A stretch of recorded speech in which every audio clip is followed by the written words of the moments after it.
आज आपण बनवतोय गणपती बाप्पांचे सगळ्यात आवडते आणि सुंदर दिसणारे मऊसूत असे साच्यातले उकडीचे मोदक. हे मोदक बनवायला कुठलाही अनुभव लागत नाही. अगदी कोणालाही करता येतील असे हे साच्यातले उकडीचे मोदक. चला तर मग सोप्या टिप्ससह सुरुवात करूया. तर गॅसवर एक पातेलं ठेवा. त्यात घाला 1 ग्लास पाणी, चवीपुरतं मीठ, 1 चमचा तूप आणि या पाण्याला चांगली खदखदून उकळी येऊ द्या.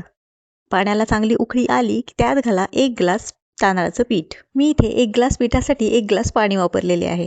गॅस मध्यम ठेवा आणि पटपट ढवळा, नाहीतर गुठळ्या होऊ शकतात. मी इथे लाटणं वापरलं आहे. तुम्ही तुमच्या सवयीप्रमाणे काहीही वापरू शकता, पण लाटण्याने पीठ छान ढवळता येतं. आता टोपावर झाकण ठेवा आणि 10 मिनिटे हे पीठ असंच राहू द्या. त्यामुळे पिठाला छान वाफ येईल आणि मोदक अतिशय सुंदर होतील. आता आपली उकड ठेवून 10 मिनिटे झालेली आहेत. तर आता आपण उकड मळून घेऊया. सुरुवातीला हे पीठ एका परातीत काढा. हाताला थोडं पाणी लावून पीठ मऊसूत मळून घ्या. जेवढं छान मळाल तेवढे मोदक अतिशय सुंदर होतात. इथे मी तुम्हाला मोदकाच्या पिठाची उकड काढण्यापासून ते मोदक तयार करेपर्यंत छोट्या छोट्या उपयोगी टिप्ससह सगळी माहिती सांगते. त्यामुळे व्हिडिओ अगदी शेवटपर्यंत बघा आणि माझं यूट्यूब चॅनल खमंग मराठीला सबस्क्राईब करा. आता सगळ्यात महत्त्वाचा भाग म्हणजे साच्यातले मोदक. हे कसे बनवायचे? तर असा हा येलो कलरचा साचा मिळतो प्लॅस्टिकचा, नाहीतर ॲल्युमिनियमचे साचे सुद्धा मिळतात. पण या प्लॅस्टिकच्या साच्यावर ना कळ्या छान पडतात. तर या साच्याला आतून तूप लावून घ्या. आता व्हिडिओत दाखवल्याप्रमाणे मोदकाच्या पिठाचा एक गोळा घ्या.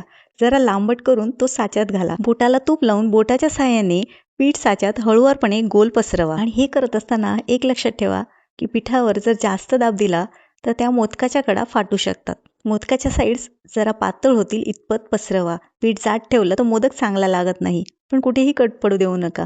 आता व्हिडिओ तुम्हाला दिसतच असेल की जास्तीच राहिलेले पीठ हे साच्यातून बाहेर येत आहे.